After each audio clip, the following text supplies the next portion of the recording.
주시는 하나님의 말씀의 제목은 근신습탑 평안충만이라는 제목으로 요한복음 14장 1절부터 6절의 말씀을 들을 때 말씀을 듣는 또 예배하는 모든 분들에게 하나님의 평강이 찾아가는 귀한 시간 되어지기를 주의 이름으로 축원합니다. 동물의 왕국이 있었습니다. 텔레비전에 나오는 동물의 왕국에 양이 물을 먹는 장면과 사슴이 물을 먹는 장면의 차이가 있음을 이렇게 볼 수가 있지 않습니까? 목자가 있는 양은 편안하게 주변을 둘러보지 않고 물만 먹고 집중합니다. 두려움 없이 편안하게 물을 먹습니다. 목자가 없는 야생 사슴은 어떻습니까? 긴장을 바짝 차리고 물을 먹습니다.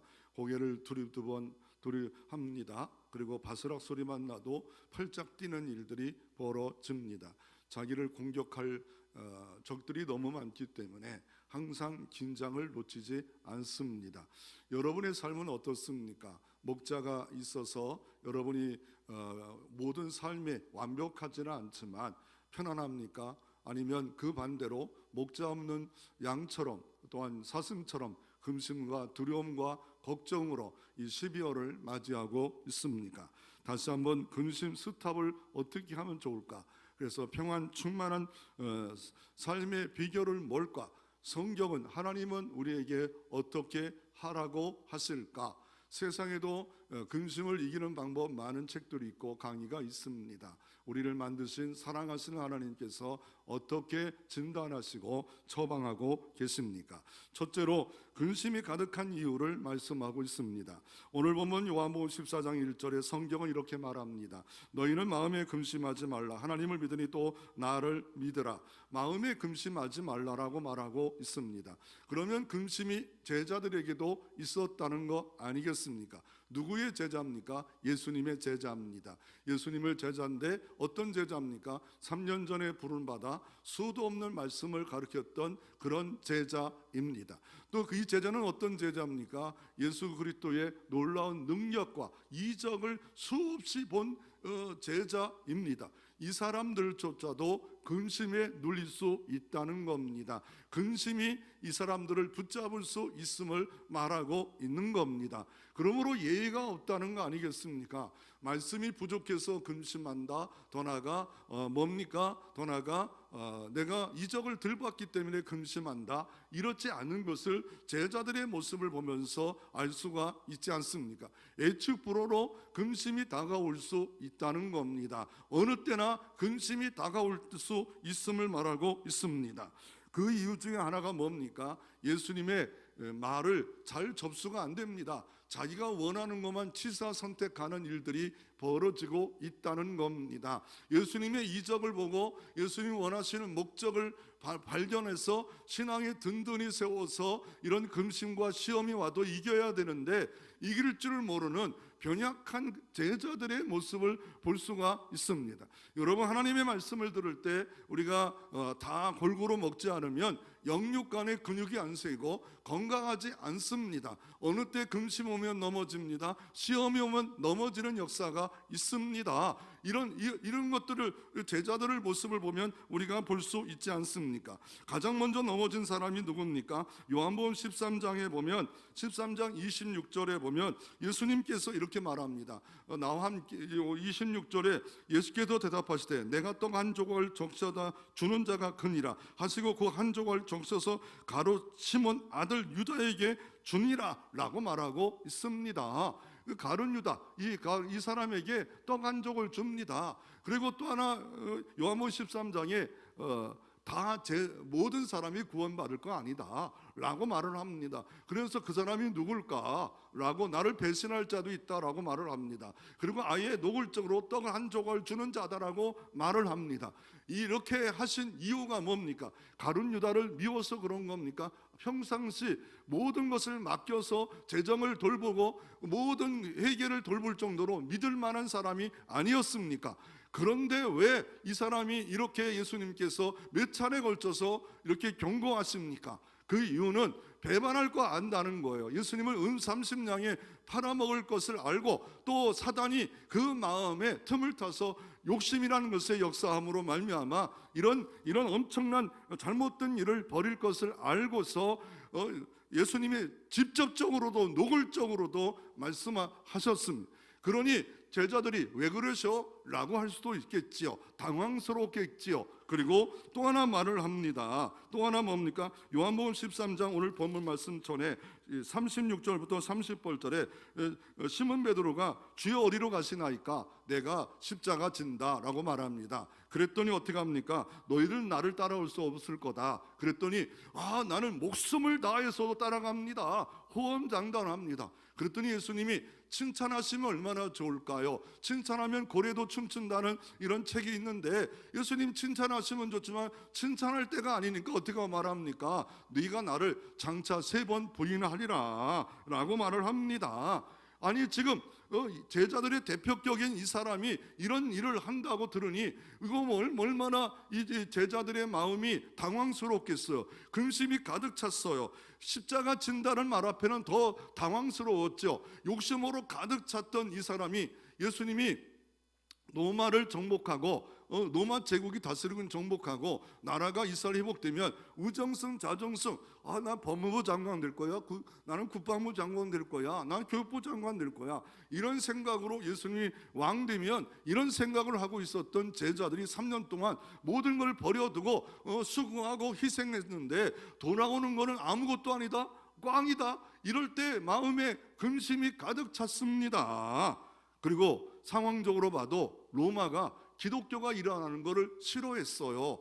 아예 총독부를 더 가지고 유대인들을 싫어했는데 기독교까지 나오니까 더 싫어하는 일들이 벌어졌어요. 그리고 유대인들은 어떻겠습니까? 기독교가 나와서 자기가 믿었던 구약의 근간 또한 모세오경의 토라의 모든 근간을 다 흔들어 놓는데 반발이 안 나오겠어요?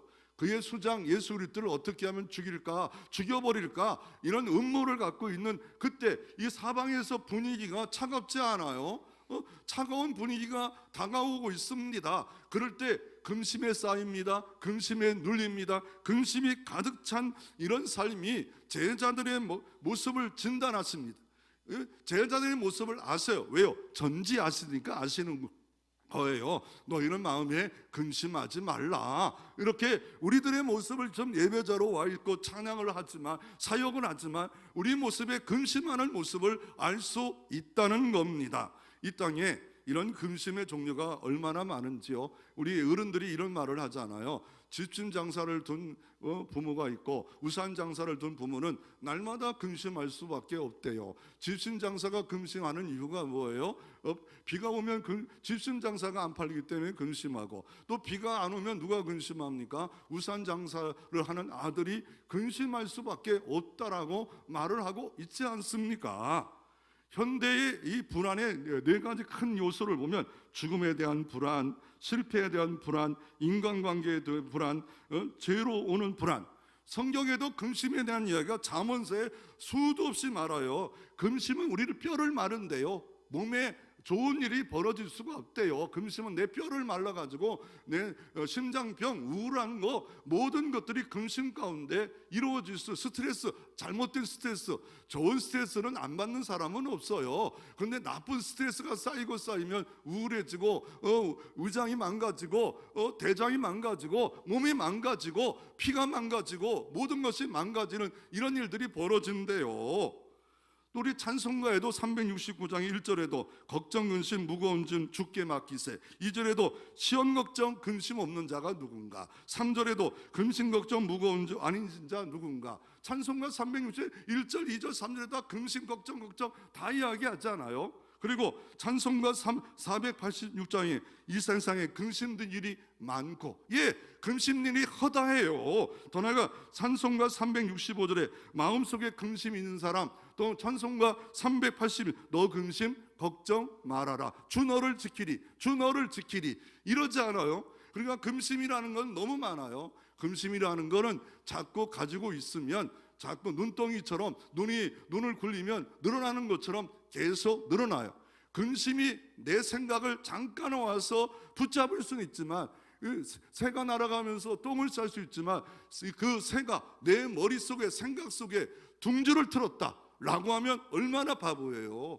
여러분의 옷을 입고 있잖아요. 여기에 김치물이 묻었다. 그걸 계속 갖고 다닌다. 그거 어떻게 빨아야 하지 않아요? 세탁을 해야 하지 않아요? 내 마음에 지금 금심이 있는데 가지고 있다. 이거를 묵상하고 있다. 이거를 끊지 못하고 있다. 그러면 이게 나만 피해를 받는 게 아니라 내 몸에도 피해를 받고, 가정에도 피해를 받고, 교회도 피해를 받고, 주변의 많은 사람들이 피해를 받고 있다는 거예요. 복덩어리가 돼야 되는데 금심덩어리가 돼가지고 만나면 금심의 전염될 수밖에 없는 일이 벌어지면 가정이 잘 되겠어요? 주변이 잘 되겠어요?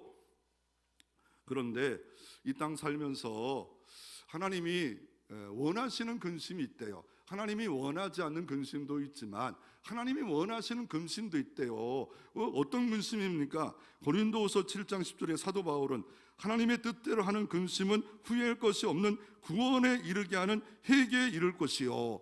하나님의 뜻대로 하는 근심은 구원에 이르고 회개에 이른다는 거예요. 선한 근심이 있다는 거예요. 고통 가운데, 질패 가운데, 실패 가운데 이게 C.S. 루이스가 말한 것처럼 확성기가 되어서 선한 근심, 이 죄를 어떻게 할까? 이 고통이 어떻게 할까? 이걸 어떻게 할까? 그걸 원망, 불평, 비판하지 않고 하나님께 나아가면, 하나님께 아뢰면 이게 근심이 도리어 하나님의 금심은 후회할 것이 없는 구원에 이른 회개에 이르는 역사가 이루어지지만 이 마귀와 귀신들이 그냥 있습니까? 그냥 있을 수 없습니다. 30절에도 요한복음 14장 30절에도 이후에 내가 너에게 말을 많이 하지 않으니 이 세상 임금이 오겠습니다. 이 세상 임금, 사단과 귀신이 강력하게 역사해서 이게 세상 근심을 붙잡으면 눈덩이처럼 커지고 세상의 근심에 눌려요. 내 CEO가 금심이 CEO가 돼요. 생명과 성령이 말씀이 CEO가 돼야 되는데, 회장님이 돼야 되는데 어느 때 보면 금심이 모든 걸 나를 좌지우지하고 있다는 겁니다. 그런데 오늘 금심할 이유가 일단은 이 원하시는 금심을 보면서 야, 금심할 때가 있구나. 그러나 선한 근심을 하자. 악한 근심을 하지 말자. 세속적 근심은 실족하게 만들고 망하게 하는구나. 그러나 하나님의 원하시는 근심을 해야 되겠구나. 근데 이 원어로 보면 근심이란 말이 타라소예요. 마음이 물을 끓다. 물을 백도가 되면 막 물이 끓지 않아요? 부글부글 끓는 것처럼 근심이 나를 끓어요. 근심이 끓면 절망하게 되고 불안하게 되고 어떻습니까? 답답하게 되고 이것이 은혜롭게 가겠어요? 사랑으로 가겠어요? 마르다라는 사람이 예수님의 제자들이 이 집에 베다니에 와서 예루살렘 올라갈 때마다 한 13명의 남자들이 갑자기 들어닥칩니다. 여러분, 이 갑자기 남자들이 들어닥치면 먹을 걸 줘야 하지 않아요? 그럴 때 이 집에 나사로가 있고 마르다가 있고 마리아가 있었어. 아직 결혼하지 않았어. 나사로는 성령들을 영접하고 마리아는 어떻게 했어? 예수님 말씀을 전하니까 야, 여기 기회다. 이 귀한 예수님이 이 말씀을 언제 들으리오 하고 그냥 그 발밑에 앉아서 아멘 아멘 아멘. 그 아멘 소리가 아주 마르다는 일하는데 돕지 않으니까 미워 죽겠어. 그 아멘 소리를 왜 하는지 전혀 조용히나 듣지. 그런데 13명의 밥을 하다 보니까 마음이 막 끓어요. 그러니까 어떻게 예수님 보고 어떻게 해요? 예수님, 쟤 좀 말씀 그만 듣게 하고 나 좀 돕게 하라고 하면 안 돼요? 예, 친하니까 그래도 예수님께 말할. 그랬더니 예수님이 한 가지 일만 하면 되지 않냐? 많은 거 하지 말고 걱정 근심할 일이 없어. 왜 그 걱정 근심해? 너 걱정 근심 네 걱정이야. 마리아는 좋은 일을 하고 있어. 너도 좋은 일, 봉사하는 거 하지 말라는 게 아니야. 말씀에 집중하라는 게 아니야. 네가 하고 싶은 일 비방하고 불평하지 말고 하라. 이게 사역의 원리 아닙니까?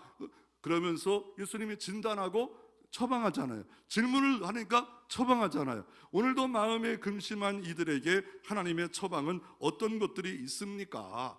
이런 이야기가 있더라요. 임금님기는 당나귀라는 글이 이런 그 책에 보니까 내 마음을 만지다는 이봉희 교수가 이 임금님기 당나귀를 얘기하더라고요. 왜냐하면 이발사가 임금님기가 당나귀인 거를 늘 왕강에 이렇게 막아가지고 몰랐는데 알았어요. 머리를 자르다가. 그랬더니 왕이 절대로 얘기하지 말래요.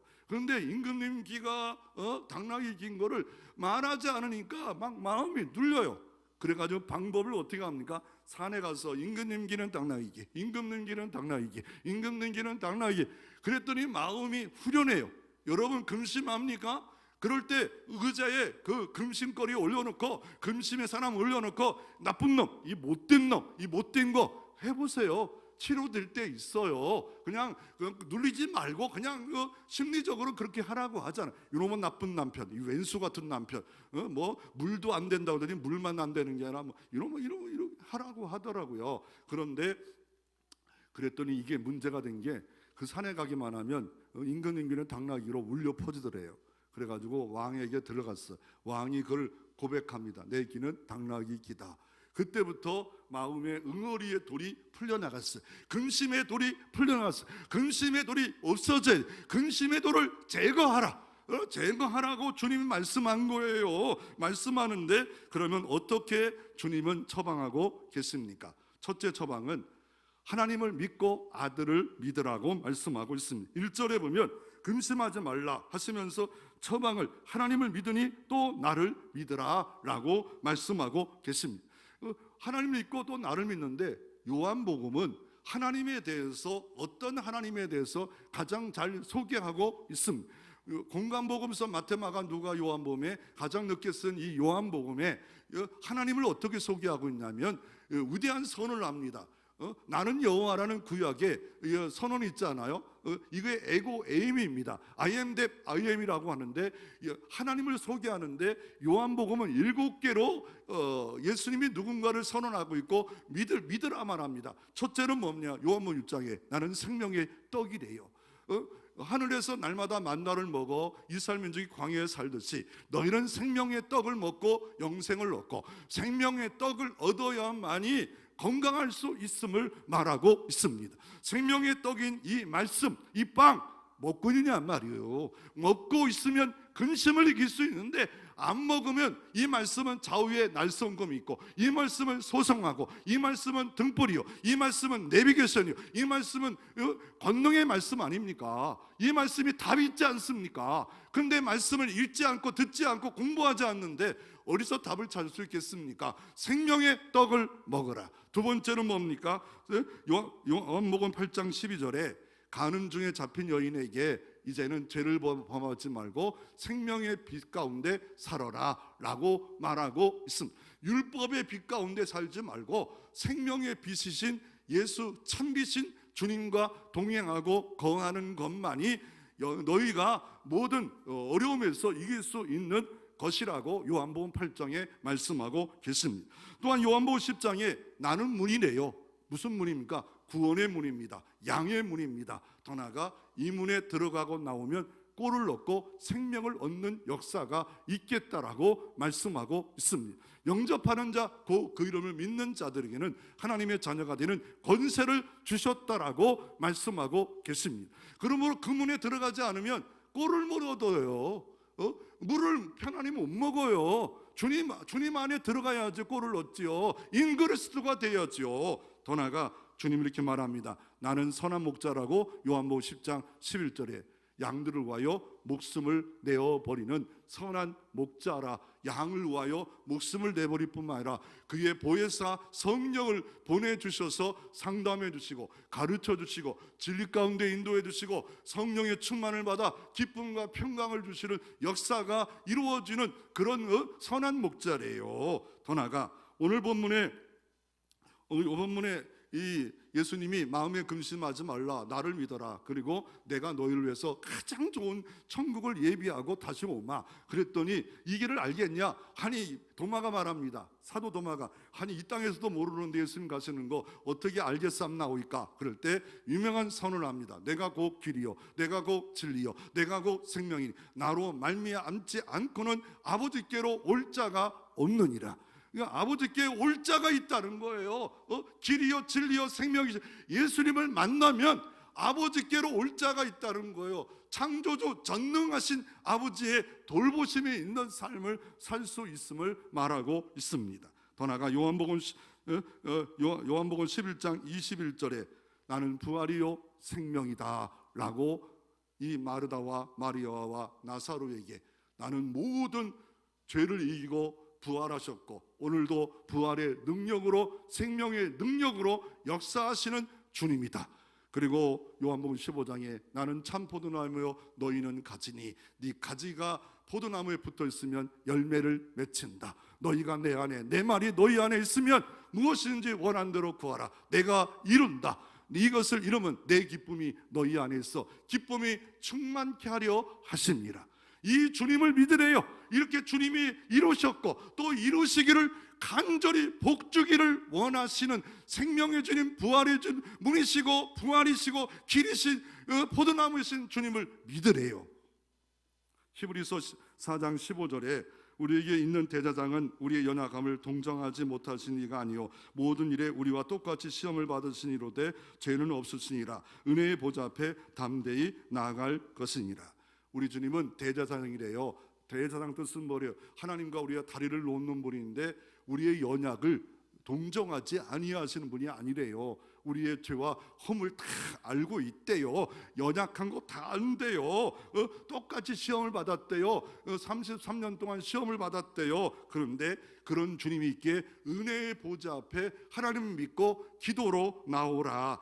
그래서 경부고속도로 타고 가면 규장이라는 기독교 출판사가 있습니다. 거기에 건물에 현수막이 옛날에 달렸잖아요. 기도할 수 있는데 왜 걱정하십니까? 하나님을 믿으면 기도하면 되는데 왜 염려하십니까? 그때보다 뭔가 은혜가 되잖아. 이거 걱정, 근심, 기도하면 되는데 왜 걱정하지 말고 근심해야 됩니까? 근심보다 크신 하나님을 우리가 알고 믿고 있기 때문에 그렇습니다. 그분은 어떤 분입니까? 신명기서 10장 17절에 너희 하나님 여호와는 신 가운데 신이며 주 가운데 주시요 크고 능하시며 두려우신 하나님이시라. 그분은 크고 능하신 주님이에요. 전능하신 창조주 여호와 하나님을 아버지로 믿고 있기에 근심하지 말라라고 말합니다. 시편 34편 3절에 나와 함께 여호와를 광대하시다 하며 함께 그 이름을 높이세. 여호와는 광대하십니다. 온 땅을 만드시고 온 우주를 창조하시고 섭리하시고 운영하시고 참새 한 마리 떨어지는 거 여러분 머리카락까지 세신 그분 전능하신 분은 광대하십니다. 그분을 아버지로 모시기에 근심하지 말라라고 하고 계십니다. 이사야 43장 1절부터 2절 이렇게 말합니다. 야곱아, 야곱이라면 너희 못된 놈아 사기꾼아 이러는 거죠. 너를 창조하신 여호와께서 지금 말씀하시니라. 이스라엘아 너를 지으신 이가 말씀하시니라. 너는 두려워 말라. 내가 너를 구속하였고 내가 너를 지명하여 불렀나니 너는 내 것이라. 네가 물 가운데 지날 때 내가 너와 함께 할 것이라. 강을 건널 때도 너를 침몰지 못할 것이며 네가 불 가운데 지날 때도 타지도 아니할 것이요 불꽃이 너를 사르지도 못하리라. 그러므로 근심 시작되면 우리가 어떻습니까? 근심 시작되면 믿음이 줄어듭니다. 믿음이 시작되면 근심이 스탑되고 은혜 충만 감사 충만한 역사가 이루어질 수 있는 겁니다. 하나님이 이렇게 처방했음에도 분명히 알아야 돼요. 어느 가정에 이런 일이 있었습니다.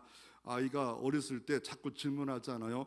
엄마가 이빨이 나빠가지고 나 이빨 수리해야 돼, 고쳐줘. 단 친구도 고쳤어. 그랬더니 날 때부터 엄마가 이빨을 이렇게 났지 않아. 엄마가 어떻게 대답했을까요? 엉뚱한 엽기적 대답합니다. 태어날 때는 다 이빨이 없었단다. 애가 나와가지고 이렇게 말합니다. 아빠, 자동차 바퀴는 어떻게 돌아가는 거야? 라고 질문합니다. 자동차 바퀴는 어떻게 도는가? 이 아빠가 모처럼 대답하려고 머리를 굴렸습니다. 첫째로 연료가 연료 스며들면서 연료열진가 기계적 에너지를 바꾸고 그리고 나서 크러치가 변속기로 추진축으로 자동차 X축으로 후진 엔진으로 가는 거야 하려다가 이 내용을 하나도 몰라가지고 말을 못했대요. 두 번째로는 그리고 밥을 먹어야 띄워놓을 수 있는 것처럼 이 자동차는 엔진에 기름이 들어가야 돼요. 멋진 버전 같지만 얘한테 참 이해가 어렵대. 그래가지고 세 번째 대안, 아내에게 엄마에게 물어봐. 그때 엄마 자동차가 어떻게 돌아가는 거야? 그랬더니 엄마 하는 말이 설거지하면서 빙글빙글 돌아가. 다 대안이 달라요. 처방이 달라요. 내가 보니 엄마가 지혜로운 거, 뭘 갖다가 엔진축이 돌아가고 뭐하고 애가 어떻게 알겠어. 빙글빙글 잘 돌아가는 게 자동차 바퀴다. 무엇을 믿고 있습니까? 이사야 53장 5절에 그가 찔림은 우리의 허물 때문이요 그가 상함은 우리의 죄악 때문이라. 그가 징계를 받음으로 우리가 평화를 누리고 그가 채찍에 맞음으로 우리가 나음을 받았도다.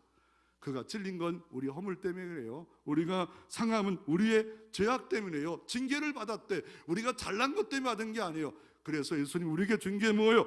우리는 평화를 누리고 세상이 줄 수 없는 주가 주신 평화를, 상황이 문제는 여전히 있음에도 불구하고 근심이 눌리는 일이 있어도 평화를 누리고 그가 채찍에 맞음으로 나음을 입었도다.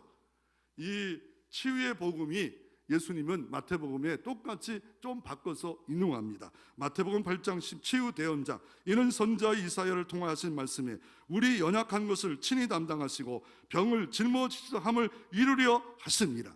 예수 그리스도가 이루었어요. 연약을 짊어지셨어요. 병고를 짊어지셨어요. 믿는 대로 될 줄로 믿습니다. 할 수 있거든요. 무슨 말이냐? 믿는 자에게는 능치 못함이 없느니라. 내 믿음은 믿음대로 바라는 것들이 실상이요 증거라고 있고 하나님께 나가는 반드시 그가 계신 거와 상 주심을 믿어야 할지니라.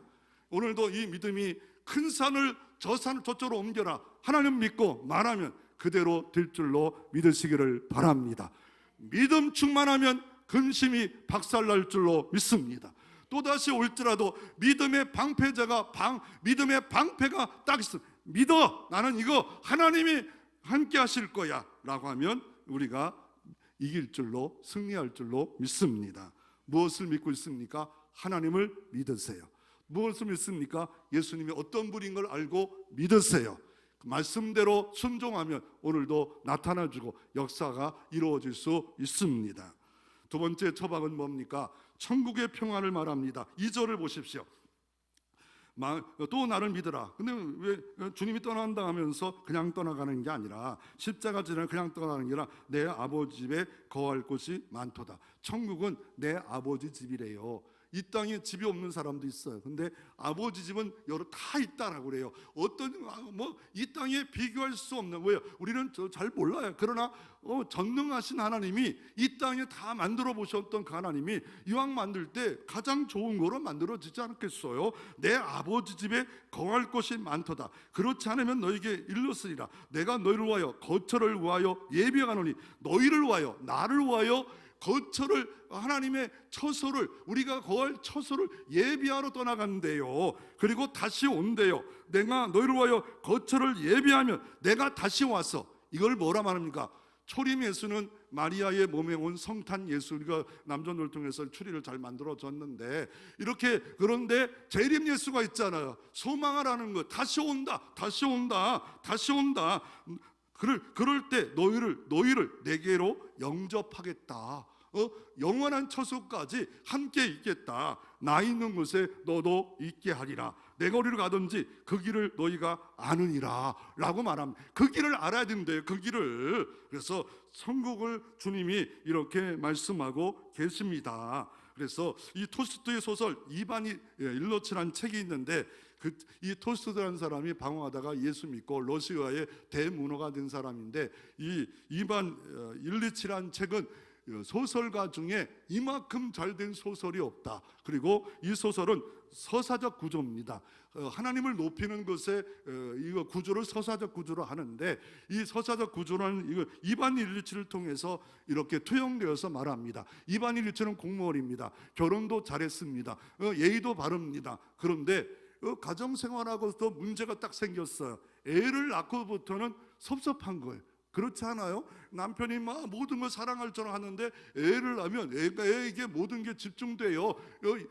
아내들이 모정이 있어서 집중이 됩니다. 그래서 아내를 미워하고 가정을 미워서 가능하면 집에서 머물면서 무슨 일을 했는지 정확히는 모르지만 가정에 아내를 괴롭혔대, 힘들었대요. 그런데 뜻밖의 이반 일루츠가 죽을 병에 걸렸습니다.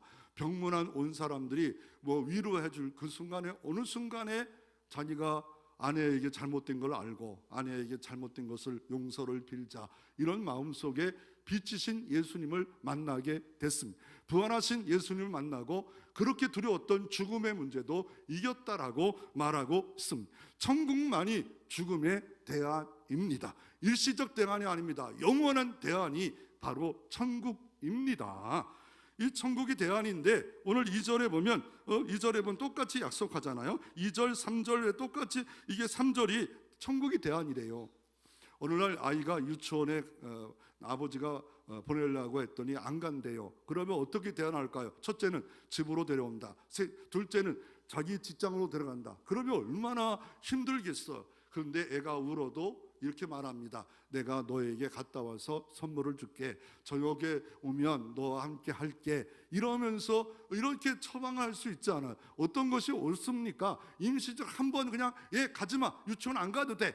아니야 그냥 다 쉬어. 그러면 누군가 걔를 돌봐야 될 수밖에 없는 일들이 벌어지지 않겠어요? 근본적 처방이 있다는 겁니다. 우리 이 땅에는 근심이 있어요. 이 땅에 눌림이 있어요. 이 땅에는 문제가 있어요. 이 땅에는 시험이 거리가 없는 사람이 없어요. 그런데 이것이 없는 주님이 가장 최고의 장소, 이거를 알아라.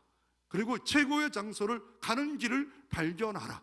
이것만이 너의 근심을 이길 수 있음을 말하고 있습니다. 그러면 이 영원한 천국을 똑같이 사도 요한이 요한계시록에는 어떻게 표현하고 있습니까? 모든 눈물을 그 눈에서 닦으시며 다시는 사망이 없고 애통한 것이나 곡하는 것이나 아픈 것이나 다시 있지 않으니 전 것들이 다 지나갔음이니라. 모든 눈물을 닦긴대.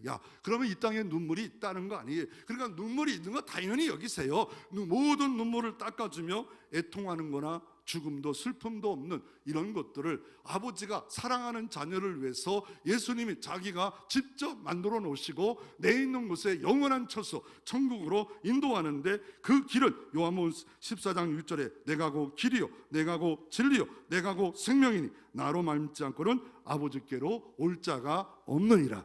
이 길이 여러분 가운데도 열려지기를 바랍니다.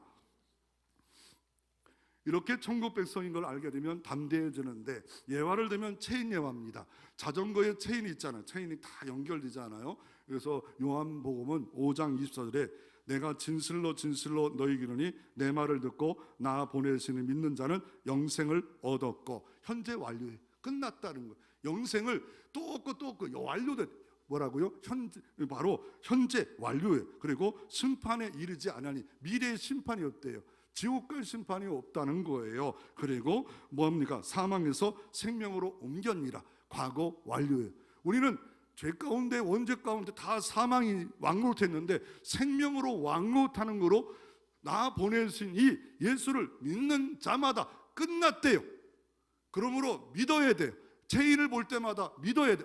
저렇게 나를 은혜를 주셨구나. 또 하나가 뭡니까? 펜 예화입니다.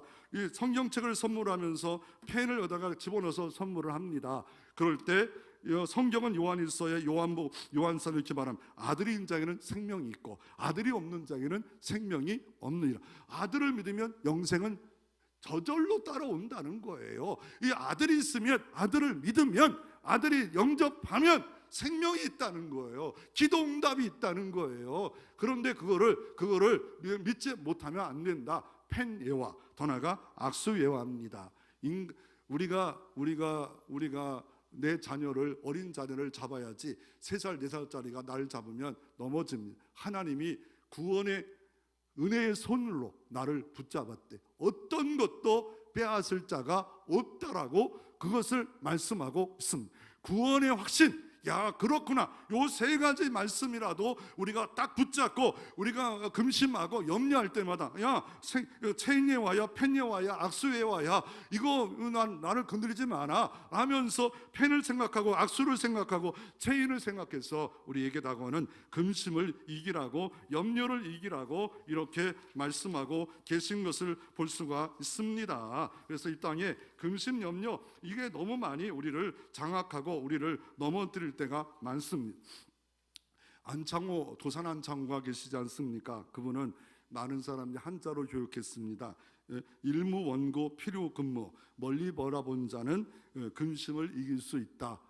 그런데 이 땅만 바라보고 근심만 바라보면 우리가 멀리 바라보지 않기 때문에 더 나아가 하나님을 바라보고 그의 천국을 바라봐야 되는데 그러면 근심에 빠집니다. 그런데 도산 안창호가 이거를 좀 바꿨어요. 이 한자를 임무원고 난성 대원, 멀리 바라보는 자가 큰 일을 할 수가 있다. 그래서 이 사람이 어떤 큰 일을 했습니까? 일제시대 때 폭탄 투하에서 우리에게 모든 이런 대한민국의 자부심을 갖게 만드는 일들을 하지 않았습니까? 그래서 담대해진다 말하고 있고, 그 담대함의 열매가 어떤 겁니까? 이 천국을 우리가 믿으면 담대해지는데, 이 담대해지는 사람들에게 주는 축복이 뭡니까? 요한복음 14장 27절에 보면 27절에 이렇게 말합니다. 뭐라 말합니까? 평안을 너에게 끼치노니 곧 나의 평안을 너에게 주노라. 내가 너에게 주는 것은 세상에 주는 것 같지 않으니 너희는 마음에 근심하지 말고 두려워하지 말라 라고 주님이 말씀하고 계십니다. 그러니까 세상 사람들은 외부적 환경이 좋아야 편안하다고 생각하는데 내부적으로 하나님 주시는, 주님 주시는 평안이 있대요. 그것을 어떻게 이루셨습니까? 십자가에서 다 이루었다 하셨고, 성령을 통하여 희락과 화평과 평안의 열매를 맺혀지는 주님이 주시는 평안, 이거를 요한복음 4장에는 남편을 5명 6명 바꿔서 행복을 찾고 평안을 찾았지만 찾지 못하는 수가성령에게 내 속에서 샘솟는 샘물을 너에게 주노라. 샘솟는 샘물이 어떤 겁니까? 계속 샘솟아야 됩니다. 평안이 샘솟아서 근심을 처리합니다. 죄를 처리합니다. 문제를 처리합니다. 시험을 처리합니다. 나로서는 근심을 어떻게 할 수 없게 하나님의 은혜의 샘물이, 성령의 샘물이 내 안에 막 쏟아남으로 말미암아 영원히 샘솟는 선물이 내 안에 작동되어지면 근심 물러가고 그 안에 평강이 충만한 역사가 이루어질 수 있습니다.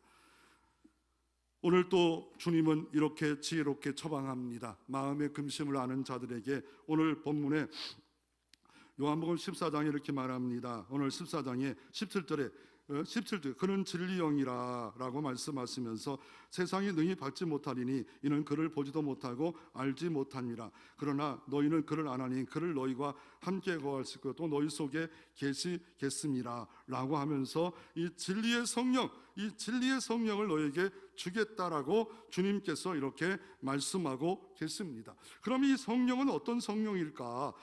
이게 성령은 어떤 역사를 이루시는 것까? 그리고 16절에도 내가 아버지께 구하겠으니 그가 또 다른 보혜사를 너희에게 주사 영원토록 너희와 함께 있게 하리라.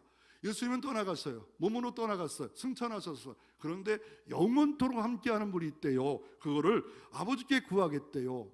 그리고 내가 보내겠대요. 그분은 또 다른 보혜사래요. 다른 보혜사, 나도 보혜사라는 거예요. 그런데 다른 보혜사, 영으로 온 세상에 충만하고 너희 안에 충만한 창조의 영, 전능하신 하나님을 우리 가운데, 우리 안에 거하시는 역사를 이루어질 수 있도록 만들어 주겠다라고 말씀하고 계십니다. 내가 떠난 것 때문에 두려워하느냐? 근심하느냐? 아니다. 또 다른 보혜사를 보내서 네가 어디를 가든지 함께하마. 네가 어떤 문제를 만나든지 내가 함께 하겠다. 그것은 또 다른 보혜사 성령으로 함께해 주시겠다라고 말씀하고 계십니다. 그 성령은 어떤 분입니까? 요한복음 14장 11절 12절, 13절, 14절에 보면 이렇게 놀라운 말씀으로 약속합니다. 13절, 14절만 함께 한번 읽어보면, 함께 한번 13절, 14절 읽어봅니다. 너희가 내 이름으로 무엇을 구하든지 내가 행하리니 이는 아버지로 하여금 아들로 말미암아 영광을 받으시게 하려 함이라. 내 이름으로 무엇인지 내게 구하면 내가 행하니라. 예수의 이름으로 무엇인지 내게 구하면 어떻게 한다고요? 시행하리라. 내가 시행한대요. 전는 자가 시행해 준대요. 치료자가 시행해 준대요. 예수 이름으로 구하라. 사인을 가져라. 문서에 사인하면 집행하듯이 대기름의 총수가 5억 보내세요. 그러면 사인하면 보내잖아요. 그 주님께서 어떻게 하면 사인한다는 거예요. 그 이름을 믿고 기도하면 내가 시행해 주겠다. 누가 도와서? 성령 하나님과 천군 천사가 도와줘서 이 일을 감당하겠다 말합니다. 이런 역사가 있었던 많은 분들이 있겠죠. 더 나아가 고린도서 12장 3절에 보면 그러므로 내가 너에게 말하노니 하나님의 영으로 말한 자 누구든지 예수를 저주할 자라 하지 아니하고 성령으로 아니하고는 누구든지 예수를 주라고 할 수가 없느니라. 회심에 이르는 역사가 성령이에요. 성령이 역사할 때 사울이 변해서 사도가 되어지는 역사가, 회심의 역사가 성령이에요. 언제? 구하라 좋은 거 성령을 주지 않겠느냐. 예배할 때 영과 진리로 성령으로 예배하니 예루살렘도 말고 사마리아 성도 말고 하나님은 이 영으로 예배드리는 자를 하나님이 진리의 말씀으로 붙잡고 있는 자를 하나님이 예배할 자를 찾으시나니 라고 주님이 말씀하고 계십니다. 이 보혜사 성령은 어떤 분입니까? 14장 18절에 보면 내가 너희를 고아처럼 버려두지 아니하고 너희에게 오리라. 고아는 돌봐줄 자가 없다는 거예요. 보호해줄 자가, 목자가 없대요. 그런데 그 주님이 함께 하심으로 어떤 일이 벌어집니까? 시편 30편 11절에 주께서 나의 슬픔이 변하여 내게 춤이 되게 하시며 나의 베옷을 벗기고 기쁨으로 띠띠우셨나이다. 한나를 그렇게 했습니다. 한나가 가정의 문제 때문에 기도했더니 하나님이 띠를 띄우셨어요. 춤을 추게 하셨어요. 그러므로 신앙생활은 일종의 연금술 같아요. 금심이 변하여 춤이 되는 거예요. 슬픔이 변하여 춤을 되게 하시고 주님 어때요? 금심이란 재료, 슬픔이란 재료로 하나님 만나게 하시고 하나님 찾게 하시고 보혜사 성령이 역사하심으로 하나님이 이루셨군요. 하나님이 채우셨군요. 이런 신앙의 뭡니까? 연금술사예요. 뭐예요? 이 못된 쇠를 갖다가 좋은 것으로 바꾸는 연금술사처럼 바로 우리는 금심이란 재료를 통하여서 하나님은 춤으로 기쁨으로 바꿔놓는 역사가 보혜사 성령을 통해서 이루어지겠다라고 말씀하고 계십니다. 이거를 사도 바울이 이렇게 말합니다. 로마서 8장 26절 27절 28절에 이와 같이 성령도 우리 연약함을 도우시나니 우리의 마땅히 기도를 할 바를 알지 못하나 오직 성령의 말할 수 없는 탄식으로 우리를 위하여 친히 간구하시니라. 마음을 살피시니가 성령의 생각을 하시나니 이는 성령이 하나님 뜻대로 성도를 위하여 간구하시니라. 우리가 알거니와 하나님의 사랑하는 자 곧 뜻대로 부르심을 입은 자들에게는 모든 것이 합력하여 선을 이루느니라. 성령이 여러분 앉아 있으면 기도하려면 뜻대로 못할 때 성령이 대신 탄식한대요. 뜻대로 기도하는 역사까지 성령이 하신대요. 그러므로 기도의 자리, 기도의 마음만 품고 나와지면 하나님이 합력하여 모든 것을 선을 이루어 가십니다. 이 보혜사 성령은 어떤 역사를 하십니까? 요한복음 14장 17절의 말씀에 어떻게 하신다라고 말씀하고 있습니까? 이 영은 이거는 진리의 영이래요. 진리 가운데로 우리를 인도하신대요. 하나가 요한복음 16장 14절은 진리의 성령이 오시면 너희를 진리 가운데 인도해. 진리이신 예수님을 왜 못 믿습니까? 진리의 성령을 왜 못 가까이 합니까? 성령이 역사하셔야 됩니다. 내 가정이 복음하길 원합니까? 내가 진리에 붙잡히고 진리의 성령, 희심의 성령, 보혜사 성령 고아처럼 내두려지 않은 내가 집에 가도 함께 하시고 금심당할 때도 함께 하신 하나님 역사에 주시옵소서 모셔드립니다. 그럴 때 그 자리가 성령의 불길이, 능력이, 치유가 임하는 역사가 이루어질 수 있습니다. 주님이 이렇게 말합니다. 놀라운 일을 약속합니다. 어떤 약속을 합니까?